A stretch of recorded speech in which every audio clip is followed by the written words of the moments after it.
नमो अरिहंताणं नमो सिद्धाणं नमो आयरीयाणं नमो वज्झायाणं नमो लोये सौसाहूणम्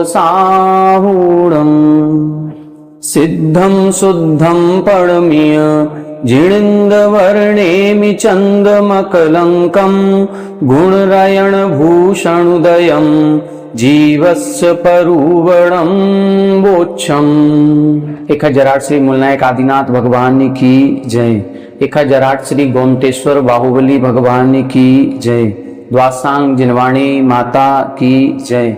आचार्य श्रेष्ठ आचार्य गुरुवर श्री 108 नेमिचंद्र सिद्धांत चक्रवर्ती महाराज की जय। आचार्य श्रेष्ठ आचार्य गुरुवर श्री 108 विद्यासागर जी महामुनि राज की जय। तीर्थ चक्रवर्ती जगत पूज्य निर्यापक श्रमण मुनि पुंगव श्री 108 सुधा सागर जी महाराज की जय। समस्त मुनि संघ की जय। आलोक मोदी स्वाध्याय सुधा यूट्यूब चैनल पर आप सभी दर्शकों का एक बार पुनः हार्दिक स्वागत, हार्दिक अभिनंदन। पूज्यवर आचार्य नेमिचंद्र सिद्धांत चक्रवर्ती महाराज द्वारा रचित श्री गोमटसार जीवकांड ग्रंथराज की इस स्वाध्याय श्रृंखला में गुण स्थानों पर हम विगत 1-1.5 माह से चर्चा कर रहे हैं और आज हम इस गुण स्थान के चर्चा के अंतिम पड़ाव पर आ चुके हैं। पूर्व कक्षा में हमने 14वें गुण स्थान का स्वरूप समझा था, जिसमें इन्होंने बताया था कि 14वें गुण स्थानवर्ती जीव अयोग केवली कहलाते हैं और इस गुण स्थान में आश्रव रहित अवस्था हो जाती है, क्योंकि एक आश्रव का कारण जो अंत में बचता है योग, उस योग का भी अभाव इस गुण स्थान में हो जाता है। और हम सभी ने मोक्ष की परिभाषा पढ़ी थी, बंध हेत्व भाव निर्जराभ्याम कृष्ण कर्म विप्र मोक्षो मोक्षः, कि बंध के हेतुओं का अभाव हो जाने पर और फिर जब निर्जरा की जाती है तो फिर उस निर्जरा के माध्यम से जब संपूर्ण कर्मों का क्षय हो जाता है तब जीव को मोक्ष की प्राप्ति होती है। 13वें गुण स्थान तक बंध का हेतु योग रहता है, इसीलिए संयोग अवस्था है, और 13वें गुण स्थान से जैसे ही 14वें गुण स्थान में आते हैं वो योग से रहित अवस्था हो जाती है।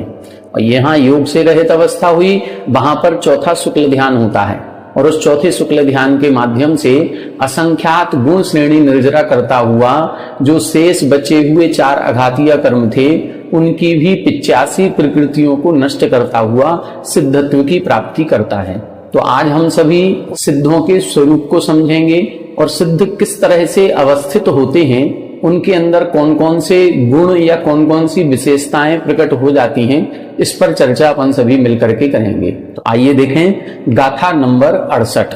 अठवेह कम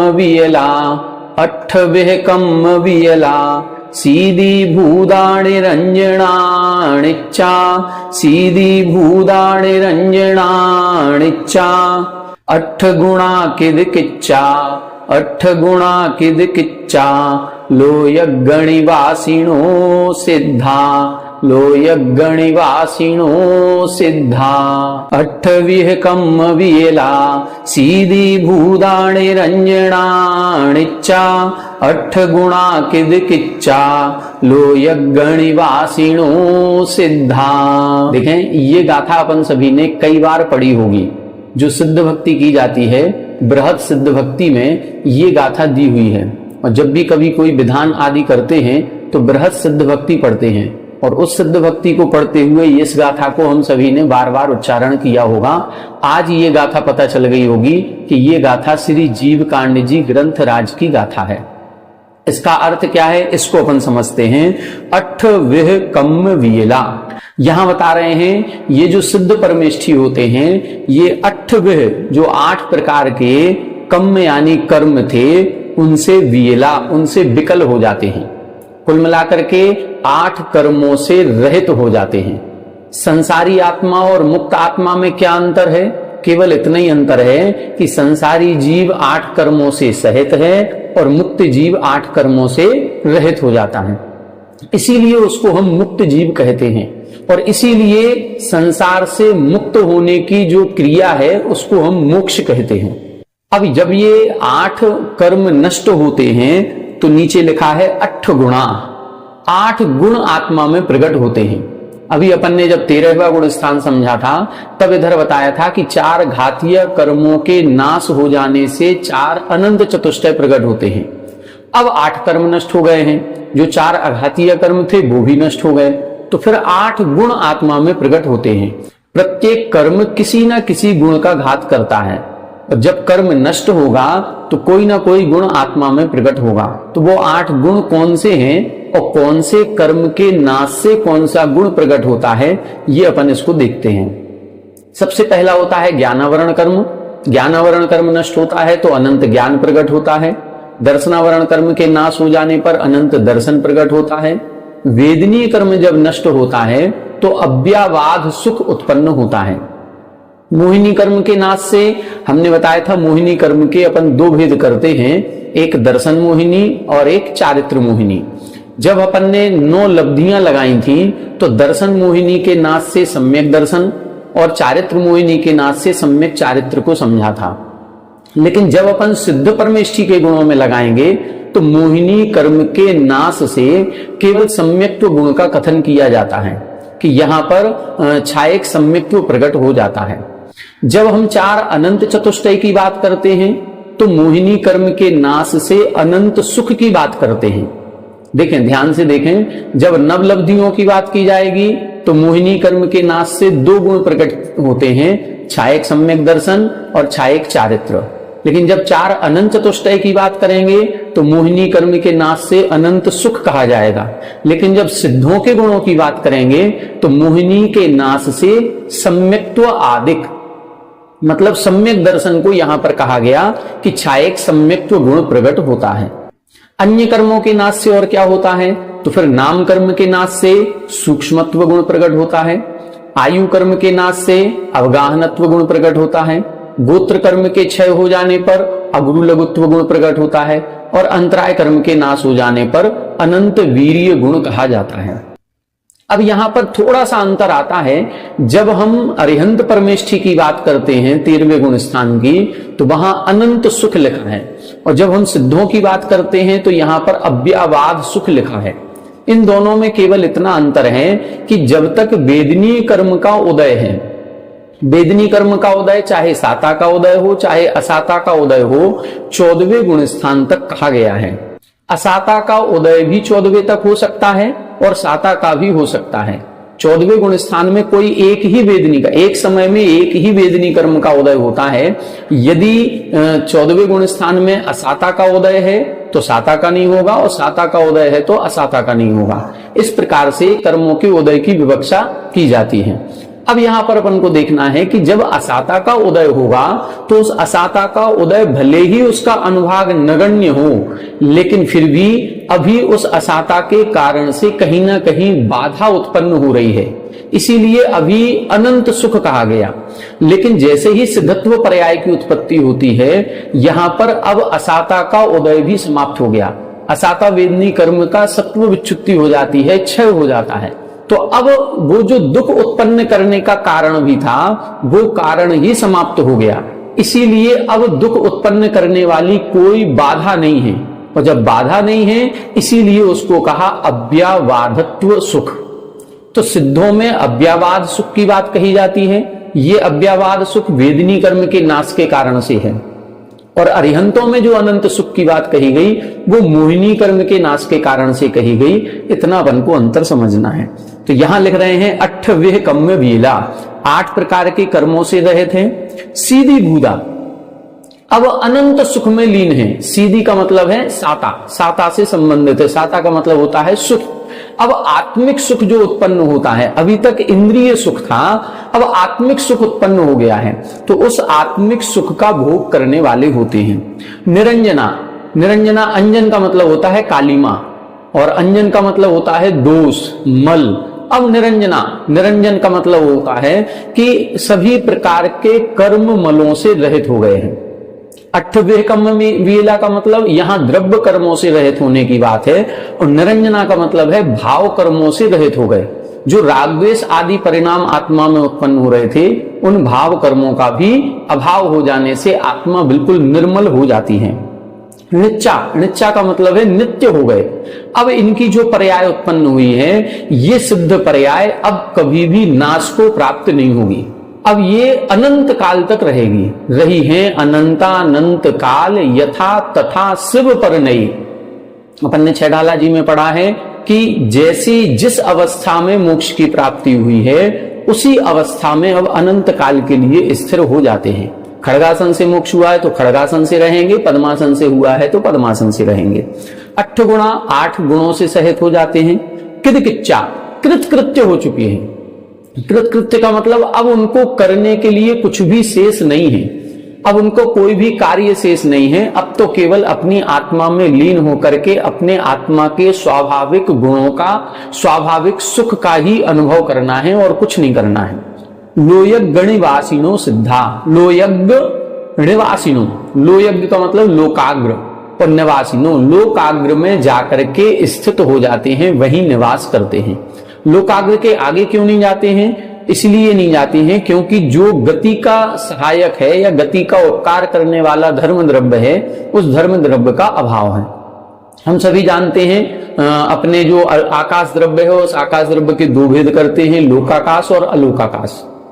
जो लोकाकाश है, ये भेद किस कारण से है? धर्म द्रव्य के सद्भाव और अभाव के कारण से।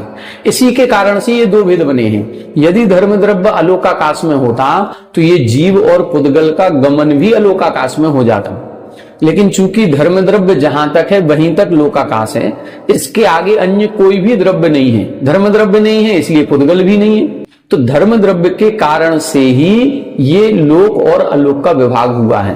तो जहां तक धर्म द्रव्य है वहां तक आत्मा जाती है, और उसके बाद फिर आत्मा नहीं जाती है, वहीं रुक जाती है। इसीलिए हमारे जितने भी सिद्ध परमेष्ठी हैं, इनके सर ऊपर टकरा जाते हैं तो सर सबके एक बराबर हैं, और नीचे से अवगाहना के अनुसार अंतर होता है।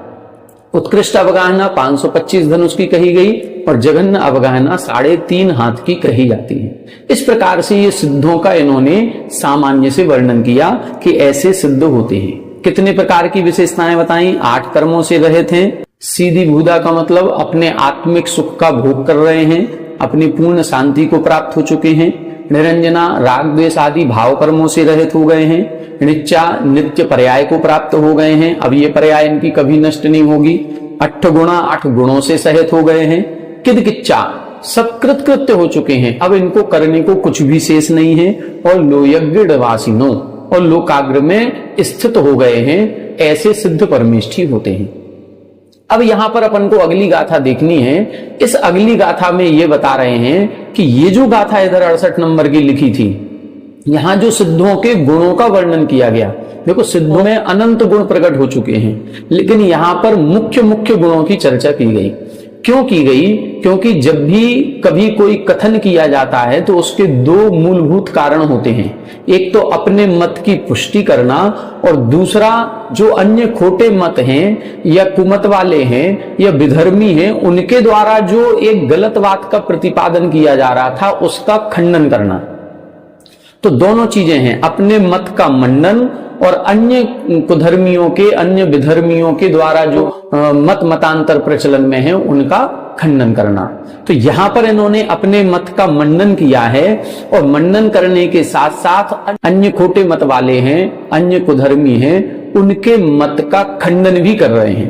तो ये एक गुण यदि यहां पर लिखा है तो वो किस कारण से लिखा है, कौन से मत वालों का निराकरण करने के लिए लिखा है, इसके लिए अगली गाथा इन्होंने लिखी है। आइए देखें, अगली गाथा में जितने मत मतांतर थे उन मत मतांतर वालों का नाम लिखा गया है। देखें, सदशिव शंखो मक्कड़ी, सदशिव शंखो मक्कड़ी, बुद्धोणे आइयो यवेसेसी, बुद्धोणे आइयो यवेसेसी, ईशर मंडली दंसण, ईशर मंडली दंसण, विदूषणट्ठम कयम एदम, विदूषणट्ठम कयम एदम, सदशिव शंखो मक्कड़ी, बुद्धोणे आइयो यवेसेसी, ईशर मंडली दंसण, विदूषणट्ठम कयम एदम।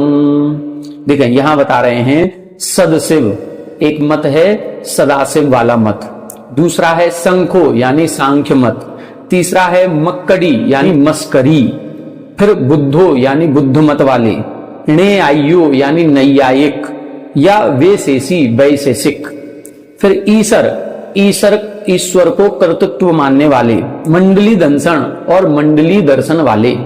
ये दर्शन शब्द जो है ये सभी में लगेगा, सदाशिव दर्शन वाले, सांख्य दर्शन, मस्करी दर्शन, बुद्ध दर्शन, नैयायिक, वैशेषिक दर्शन, ईश्वर दर्शन और मंडली दर्शन। इनके विदूषणठम अर्थात इनके द्वारा जो मत का प्रचलन किया गया है उसको दूषित करने के लिए, उसका निराकरण करने के लिए कयम एदम, उसके लिए ये गाथा लिखी गई है। ये गाथा को इन्होंने कृत किया है। कयम का मतलब कृतम, एदम यानी इदम, ये गाथा इसीलिए लिखी है। अब एक एक को क्रम से लगाना है। अठवे कम्म वीला ये सदाशिव वालों के लिए लिखा है, क्योंकि सदाशिव मत वाले जो होते हैं वो जीवों को सदा ही कर्मों से रहित मानते हैं। वो कहते कर्म नाम की कोई चीज है ही नहीं। तब इधर लिखा है अठवीय कम्म वीला कि जब मोक्ष प्राप्त होता है तब ये 8 कर्मों से रहित होता है। इसका मतलब है संसारी अवस्था में वो कर्म से सहित ही पाया जाता है, कर्मों से रहित नहीं होता है। दूसरा संखो, सांख्य मत वालों के लिए लिखा सीधी भूदा। सांख्य मत वाले क्या कहते हैं? सांख्य मत वाले कहते हैं वो 2 प्रकार के तत्व मानते हैं, एक प्रकृति और एक पुरुष।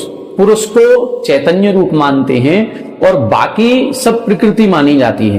तो उनका कहना है कि जो सुख दुख आदि हो रहा है या बंध मोक्ष हो रहा है ये सब प्रकृति को होता है, आत्मा को कुछ भी नहीं होता। आत्मा तो इन प्रकृति के संयोग से सुखी दुखी होती है। इसीलिए इधर लिखा है सीधी भूदा कि आत्मा जब मोक्ष को प्राप्त करती है तो आत्मा ही सुखी होती है, प्रकृति सुखी नहीं होती। इसीलिए इधर लिखा है कि वह आत्मा अनंत सुख का भोग करती है। निरंजना किसके लिए लिखा? मस्करी। मस्करी वाले क्या मानते हैं? मस्करी वाले मानते हैं कि ये जो आत्मा को मोक्ष हुआ है ये आत्मा पुनः इस संसार में लौट करके एक दिन आ जाएगी। कुछ ईसाई मत वालों में भी इसी प्रकार का कहा जाता है कि एक लास्ट जजमेंट डे होता है और उस दिन सारी आत्माएं जो मर चुकी हैं वो वापस संसार में आ जाती हैं।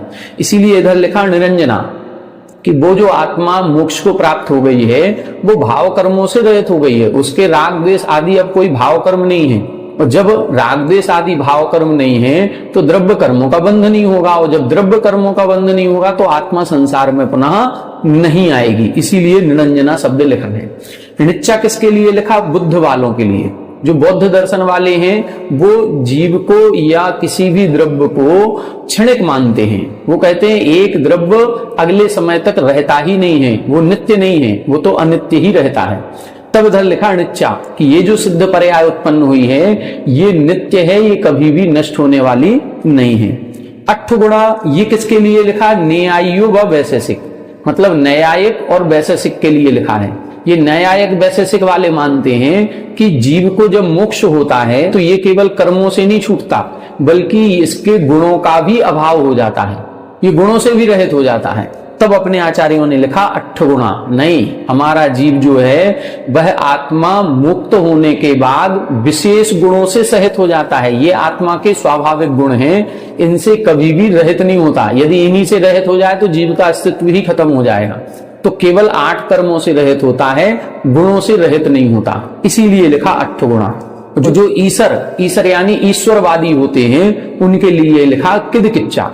जो ईश्वरवादी होते हैं वो ये कहते हैं कि इस सृष्टि का कर्ता कौन है? ईश्वर है। मतलब मोक्ष हो जाने के बाद, परमात्मा बनने के बाद भी वो सृष्टि का संचालन करता है। तब इधर लिखा किद किच्चा, कृतकृत्य हो चुके हैं, अब इनको करने के लिए कुछ भी शेष नहीं है। जो सृष्टि का संचालन हो रहा है वो जीव के स्वयं के पाप और पुण्य के कारण से हो रहा है, ईश्वर इसमें कुछ भी नहीं करता है। और फिर अंतिम लिखा है मंडली दर्शन। जो मंडली दर्शन वाले हैं वो क्या कहते हैं कि जब जीव ऊर्ध्वगमन करता है तो वो ऊपर ही ऊपर जाता ही रहता है, वो रुकता नहीं है। इसीलिए इधर लिखा लोयज्ञ निवासिनो, लोयज्ञ निवासिनो। उनके निराकरण के लिए लिखा है कि ऐसा नहीं है कि वो ऊपर ही जाता रहे, नहीं, हमारे यहाँ धर्म द्रव्य ही गति का कारण है। जहां तक धर्म द्रव्य है वहां तक गति है, और जहां धर्म द्रव्य का अभाव हो गया तो आत्मा फिर रुक जाती है। इसीलिए लोकाग्र में ही निवास करती है। तो इस प्रकार से यहाँ जो सिद्धों के गुणों या विशेषताओं का वर्णन किया गया है वो अपने मत का मंडन करने के लिए और ये जितने अन्य दर्शनकार हैं इनके मत का खंडन करने के लिए यहाँ पर किया गया है। तो इस प्रकार से ये अपनी ये 69 गाथाएं हो गई। यहाँ पर ये पहला अधिकार या पहली जो प्ररूपणा थी गुण स्थान प्ररूपणा अपनी पूरी हो गई। अब जीव समास प्ररूपणा आएगी, उसको अपन आगामी कक्षाओं में पढ़ेंगे, लेकिन उसके पहले जो गुण स्थानों में अपना कुछ बाकी रह गया है, कुछ और समझने लायक है, उस पर थोड़ी सी चर्चा करते हैं। इसमें अभी 2 प्रसंग अपने देखने लायक हैं। एक गुण स्थानों का आरोहण अवरोहण और दूसरा है गुण स्थानों का उत्कृष्ट और जघन्य काल कितना होता है। कौन से गुण स्थान से जीव किस गुण स्थान में डायरेक्ट जा सकता है ये अपन को समझना है। ऊपर जाएगा तो कौन से गुण स्थान में, नीचे आएगा तो कौन से गुण स्थान में, और गुण स्थानों का उत्कृष्ट और जघन्य काल कितना होता है इसको अपन को समझना है। तो आइए इसको अपन चार्ट के माध्यम से आज समझते हैं। आइए देखें, यहां हमने ये जो चार्ट आपको बनाया है इसमें 3 कॉलम बनाए हैं। एक में गुण स्थान का नाम लिखा है, एक में आरोहण और एक में अवरोहण। आरोहण का मतलब ऊपर की ओर जाना और अवरोहण का मतलब नीचे की ओर आना। तो पहले गुण स्थान से जीव यदि ऊपर जाएगा तो कहां कहां जाएगा और नीचे आएगा तो कौन से गुण स्थान में आएगा, ये अपन को इस चार्ट के माध्यम से समझना है। इस चार्ट के माध्यम से जब अपन समझेंगे तो इसके लिए एक संख्या बताई जाती है, वो संख्या आपको नोट करनी है और उसको याद कर लेना है। वो संख्या एक प्रकार से एक मोबाइल नंबर जैसा है। जैसे अपन बहुत सारे सैकड़ों मोबाइल नंबर अपन को याद रहते हैं या किसी का कोई नंबर याद रहता है, ऐसे गुण स्थानों के आरोहण अवरोहण के लिए भी वो नंबर याद कर लें। वो नंबर कौन सा है, तो सबसे पहले लिखें 412, फिर लिखें 556, फिर लिखें 333, फिर लिखें 421 और फिर 11। ये एक साथ लिख लें अपन, 412, 556, 333, 421, 11। ये मोबाइल नंबर तो 10 अंकों का होता है, लेकिन ये अपना कितने अंकों का हो गया, ये 14 अंकों का हो गया। ये 14 अंक अपन को याद रखने हैं। इसी के आधार पर अपन चलेंगे तो आरोहण अवरोहण को समझ लेंगे। आइए देखें, समझें इसको कैसे करना है। सबसे पहले कितना संख्या लिखी, 4। तो पहले गुण स्थान से अवरोहण होगा क्या, नहीं होगा, क्योंकि पहला स्थान सबसे बॉटम में है, नीचे है।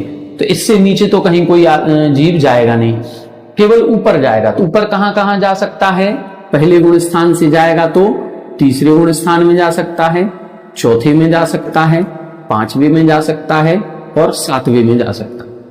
एक चीज याद रखें, दूसरा और छठवा ये 2 गुण स्थान हमेशा नीचे गिरने की अपेक्षा से बनते हैं। चढ़ते हुए ये कभी प्राप्त नहीं होंगे। कौन कौन सा, दूसरा और छठवा।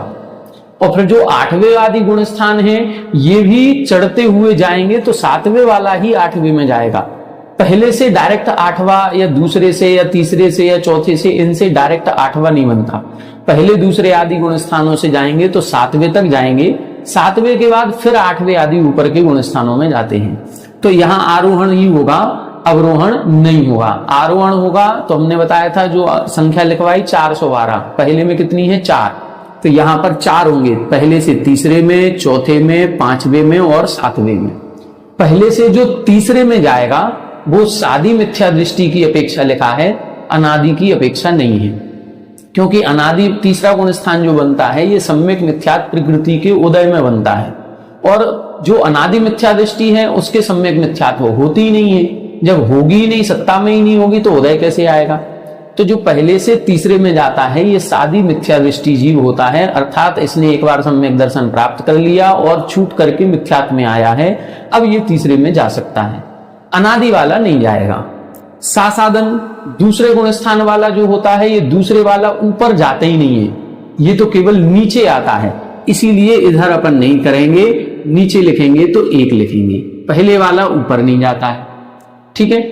तीसरे वाले के हमने 2 रास्ते बताए थे, या तो ये पहले में आएगा मिथ्या दृष्टि हो जाएगा, ये चौथे में जाएगा सम्यक दृष्टि हो जाएगा। तो इसके 2 रास्ते हैं, ऊपर जाएगा तो चौथे में और नीचे आएगा तो पहले में। ठीक है। चौथे गुण स्थान के कितने रास्ते हैं, चौथे गुण स्थान वाले के 5 रास्ते हैं, 556। अब 5 रास्ते कौन से होंगे, नीचे आएगा तो तीनों गुण स्थानों में आ सकता है, तीसरे में भी आ सकता है, दूसरे में भी आ सकता है और पहले में भी आ सकता है। और यदि ऊपर जाएगा तो चौथे से पांचवें में जा सकता है और सातवें में जा सकता है। छठवां क्यों नहीं लिखा? क्योंकि छठवां चढ़ते हुए नहीं बनता है, गिरती हुई अवस्था में बनता है। तो ऐसे 5 रास्ते।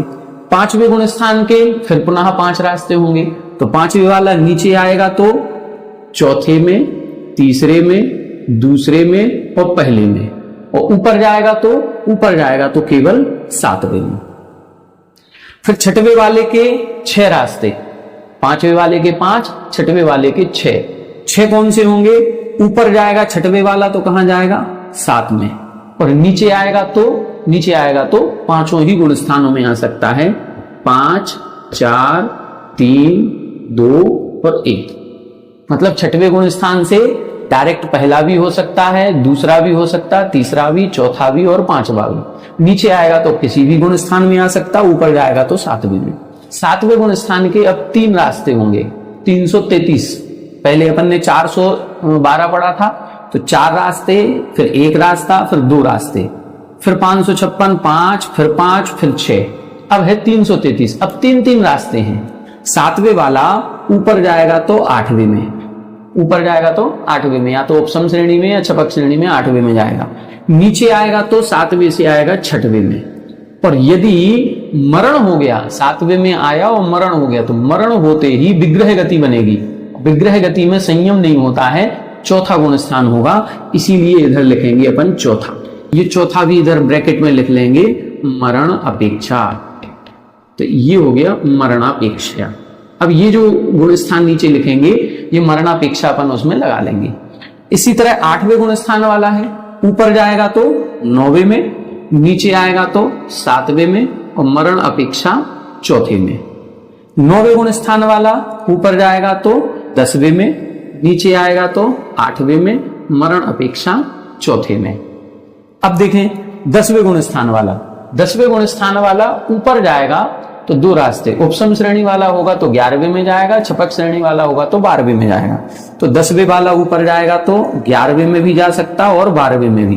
11वां उपसम श्रेणी की अपेक्षा, 12वां छपक श्रेणी की अपेक्षा। नीचे आएगा तो 9वें में, और मरण हो गया तो चौथे में। इसीलिए इधर लिखा है 4 मार्ग होंगे। 333 अपन ने देख लिया, 7वें के 3, 8वें के 3 और 9वें के 3। फिर 10वें गुण स्थान के 4। अब 11वें गुण स्थान के 2 मार्ग। 2 मार्ग कौन से होंगे? 11वें से ऊपर नहीं जाता है, अब 11वें से तो नीचे ही आता है। नीचे आने के 2 कारण हमने बताए थे, कालक्षय और भवक्षय। कालक्षय होगा तो आएगा 10वें में, और भवक्षय हो गया मरण अपेक्षा तो सीधा चौथे में। फिर क्या है? फिर एक रास्ता है। अब यहां से जो क्षीणमोह आदि गुण स्थान है, यहां से ऊपर ही जाएगा, अवरोहण नहीं होता, क्योंकि ये छपक श्रेणी के गुण स्थान है, तो अवरोहण किसी में भी नहीं है। अब क्या होगा? क्षीणमोह वाला ऊपर जाएगा 13वें में, संयुक्त केवली वाला ऊपर जाएगा 14वें में, और अयोग केवली वाले ऊपर जाएंगे और सिद्ध बन जाएंगे। इस तरह से ये आरोहण अवरोहण अपन को समझना चाहिए। तो ये आरोहण अवरोहण लिख लें। पहले के 4 मार्ग, फिर 1 ही है, फिर 2, फिर 5, फिर 5, फिर 6, फिर 3, फिर 3, फिर 3, फिर 4, फिर 2, फिर 1, 1, 1। ठीक है। अब इसके बाद अपन को एक टॉपिक और रह गया है, इसमें काल, कौन से गुण स्थान का काल कितना होता है, इसको और अपन 5 मिनट में समझ लेते हैं। देखें, अब काल की चर्चा अपन को करनी है। वैसे जब अपन ने गुण स्थान का स्वरूप समझा था, हमने उसमें बता दिया था कि कौन से गुण स्थान का काल कितना होता है।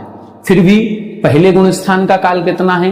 पहले गुण स्थान का काल हमने 3 प्रकार से बताया था। एक बताया था अनादि अनंत, ये अभव्य जीव की अपेक्षा है, तो अनादि अनंत में जघन्य उत्कृष्ट नहीं बनेगा। फिर हमने बताया था आदि अनंत, अर्थात मिथ्यात्व से सीधा सम्यक दर्शन प्राप्त किया, और फिर उसने उपसम से 6 उपसम कर लिया और 6 उपसम से 6 एक कर लिया, मिथ्यात्व में आया ही नहीं, यहां पर भी जघन्य उत्कृष्ट नहीं बनेगा। तीसरा बताया था साधि शांत, इसमें मिथ्यात्व से छूट करके सम्यक दर्शन प्राप्त किया, सम्यक दर्शन छोड़ करके पुनः मिथ्यात्व में आया।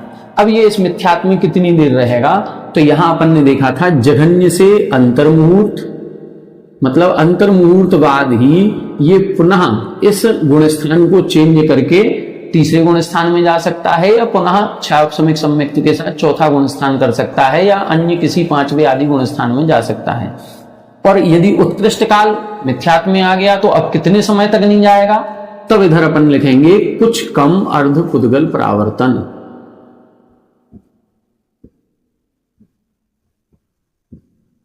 कुछ कम अर्ध पुद्गल परावर्तन, इतना काल ये संसार में भटक सकता है। दूसरे गुण स्थान का काल कितना बताया था, जघन्य काल बताया था हमने 1 समय, और उत्कृष्ट काल होता है 6 आवली। इससे ज्यादा समय दूसरे गुण स्थान का नहीं होता।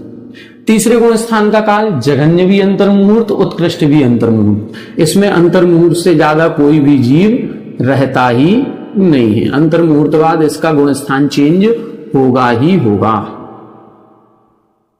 चौथे गुण स्थान का काल कितना है, चौथे गुण स्थान का काल समझने लायक है। चौथे गुण स्थान का काल का मतलब है यहां किसी सम्यक दर्शन का काल नहीं लगाना है, उपसम सम्यक दर्शन का काल कितना, छायक का कितना, नहीं। चौथे गुण स्थान का काल लगातार यदि चौथा गुण स्थान बना रहे, ना वो नीचे आए और ना वो ऊपर जाए, तो कितने समय तक रह सकता है, तो जघन्य काल तो होगा अंतर्मुहूर्त, क्योंकि अंतर्मुहूर्त के बाद फिर ये चेंज कर सकता है। चौथे में आया और चौथे में आकर के फिर से 5वां या 7वां कर लिया या नीचे आ गया, तो जघन्य काल अंतर्मुहूर्त। उत्कृष्ट कितना हो सकता है कि लगातार चौथे में बना रहे, तो 1 पूर्व कोटि में अंतर्मुहूर्त कम और 33 सागर में 1 समय कम, दोनों मिलाकर के अंतर्मुहूर्त कम, 1 पूर्व कोटि कम, 1 पूर्व कोटि प्लस, इसी में प्लस करना है 33 सागर माइनस 1 समय। ये कैसे बनता है, ये ऐसे बनता है कि कोई जीव यहां पर है, सम्यक दर्शन किया, सम्यक दर्शन के बाद सप्तम गुण स्थान कर लिया, 6वां 7वां गुण स्थान, मुनि है। अब यहां अंतिम समय तक 6वें 7वें गुण स्थान में हो और यहां से उसने आयु का बंध किया वैमानिक देवों की 4 अनुत्तरों की आयु, सर्वार सिद्धि की नहीं करना है, बाकी 4 की, बाकी 4 की करेगा तो 33 सागर में 1 समय कम की करना है। उत्कृष्ट आयु 33 सागर से 1 समय, क्योंकि यदि 33 सागर की आयु पूरी बांधेगा तो अगले भाव में इसको पूरी आयु भोगने के पहले 8 वर्ष पहले इसको दीक्षा लेनी ही पड़ेगी। 8 वर्ष पहले ये दीक्षा लेगा, गुण स्थान बदलेगा और फिर वो मोक्ष आदि की क्रियाएं होंगी। लेकिन यदि 1 समय हम कम कर देते हैं तो फिर ये नियम नहीं रहता, फिर अगले भाव में ये अंतिम अंतर मुहूर्त में दीक्षा लेगा। तो यहां पर क्या करेंगे, 33 सागर माइनस 1 समय, बस गुण स्थान, चौथा गुण स्थान कहां से शुरू होगा, विग्रह गति से। यहां तो 6वें 7वें में मरण हुआ, मरण होते ही चौथा बन गया। अब देवों में कहा चौथा ही बना रहेगा, तो पूरे 33 सागर में 1 समय कम तक चौथा गुण स्थान है। वहां से मरण करके आया, मनुष्य बना, मनुष्य में भी चौथा गुण स्थान है। पूरी 1 पूर्व कोटि की आयु तक ये चौथे गुण स्थान में रहा, बस लास्ट के अंतिम अंतर मुहूर्त में इसने दीक्षा ली, चौथे से 7वां हुआ, 7वें से 8वां, 9वां, 10वां, 12वां, 13वां, 14वां मोक्ष। तो अंतिम अंतर मुहूर्त में ये बाकी के अन्य गुण स्थान प्राप्त करेगा। तो जो गुण स्थान परिवर्तन हुआ वो कब होगा, जब लास्ट का अंतिम अंतर मुहूर्त बचेगा तब हुआ। इसीलिए अपन ने अंतर मुहूर्त कम 1 पूर्व कोटि और 33 सागर में 1 समय कम, ये इतना चौथे गुण स्थान का उत्कृष्ट काल होता है। इससे ज्यादा काल चौथे गुण स्थान का कंटिन्यू निरंतर में नहीं बनेगा। आगे देखें, देशव्रत पंचम गुण स्थान केवल 2 गतियों में होता है, मनुष्य में और त्रियंच में। मनुष्य त्रियंच की उत्कृष्ट आयु कितनी है, 1 पूर्व कोटि। तो 1 पूर्व कोटि होगा उत्कृष्ट काल, कुछ कम 1 पूर्व कोटि। इसमें अपन को थोड़ा सा ध्यान रखना है। देखें, जघन्य होगा अंतर मुहूर्त और उत्कृष्ट होगा तो मनुष्य की अपेक्षा होगा 8 वर्ष अंतर मुहूर्त कम 1 पूर्व कोटि, अंतर मुहूर्त कम 1 पूर्व कोटि, ठीक है, ये होगा मनुष्य की अपेक्षा। और त्रियंचों की अपेक्षा अंतर मुहूर्त कम 1 पूर्व कोटि, त्रियंचों की अपेक्षा अंतर मुहूर्तकम एक पूर्व कोटि, क्योंकि सम्मूर्छन त्रियंच जो महामत्स्य आदि हैं स्वयंभू रमण समुद्र में, वो अंतर मुहूर्तवादी पर्याप्तक हो जाते हैं और पर्याप्तक होते ही पंचम गुण स्थान हो सकता है। इसलिए अंतर मुहूर्तकम एक पूर्व कोटि का उत्कृष्ट काल इनका बनता है त्रियंचों की अपेक्षा। मनुष्यों की अपेक्षा 8 वर्ष अंतर मुहूर्तकम एक पूर्व कोटि, ये आप दोनों लिख लेना। प्रमत्त व्रत, अब यहां से जितने भी गुण स्थान हैं उन सभी का गुण स्थान का जघन्य और उत्कृष्ट काल अंतर मुहूर्त है, चाहे वो 6वां, 7वां, 8वां, 9वां, 10वां, 11वां और 12वां, ये सारे गुण स्थान मात्र 13वें को छोड़ दें तो यहां सब जगह ये अंतर मुहूर्त, अंतर मुहूर्त, अंतर मुहूर्त, अंतर मुहूर्त, सब जगह अंतर मुहूर्त आएगा, जघन्य भी और उत्कृष्ट भी। केवल कौन सा गुण स्थान अब लेना है? 13वां गुण स्थान। 13वें गुण स्थान में जाकर के ये रह सकते हैं, तो 13वें गुण स्थान का जघन्य काल होगा अंतर मुहूर्त और उत्कृष्ट काल होगा 8 वर्ष अंतर मुहूर्तकम एक पूर्व कोटि। 8 वर्ष अंतर मुहूर्तकम एक पूर्व कोटि, ये होगा 13वें गुण स्थान का काल। तो 14वें गुण स्थान का काल अंतर मुहूर्त है, जघन्य हो तो भी अंतर मुहूर्त, उत्कृष्ट हो तो भी अंतर मुहूर्त, तो इधर अपन अंतर मुहूर्त लिख लेंगे। बाकी 14वें गुण स्थान का काल जो कहा गया है वो पंच लघु अक्षर प्रमाण है, लेकिन सामान्य भाषा में वो अंतर मुहूर्त ही कहा जाता है। तो इस प्रकार से 14 गुण स्थानों का जघन्य और उत्कृष्ट काल होता है। जघन्य काल तो सबका अंतर मुहूर्त ही होता है सभी गुण स्थानों का, केवल दूसरे गुण स्थान का काल है एक समय। उत्कृष्ट में अंतर होता है, वो हमने आपको स्पष्ट कर दिया, कौन से गुण स्थान का कौन सा काल उत्कृष्ट होता है। इसमें भी केवल 1 से 5 गुण स्थानों तक उत्कृष्ट काल अलग अलग है, 6 से लेकर के 12 गुण स्थान तक सबका अंतर मुहूर्त है, 14वें गुण स्थान का भी अंतर मुहूर्त है, 13वें गुण स्थान में अंतर आता है, तो 13वें गुण स्थान का 8 वर्ष अंतर मुहूर्तकम एक पूर्व कोटि। तो इस प्रकार से ये गुण स्थानों पर जो विशेष चर्चा अपनी होनी थी वो पूरी हो गई। अब गुण स्थान अपना कंप्लीट हो गया, प्रथम प्ररूपणा हो गई। अब इसके बाद जीव समास प्ररूपणा अपन प्रारंभ करेंगे। अब चूंकि 10 लक्षण पर्व आने वाले हैं, अब कल परसों से जब 10 लक्षण प्रारंभ हो जाएंगे तो 10 लक्षण के बाद अब अपनी ये क्लास अपन कंटिन्यू करेंगे। तब तक के लिए आप सभी हमारे साथ बने रहें। 10 लक्षण पर्व में आपका जो समय है उस समय में दोपहर में, शाम को जब भी समय मिले शुभोपयोग कीजिएगा, इन वीडियो से स्वाध्याय कीजिएगा और स्वाध्याय करने के बाद फिर अपन 10 लक्षण के बाद इस क्लास को पुनः प्रारंभ करेंगे। तब तक आप हमारे साथ बने रहें। सभी को जय जय।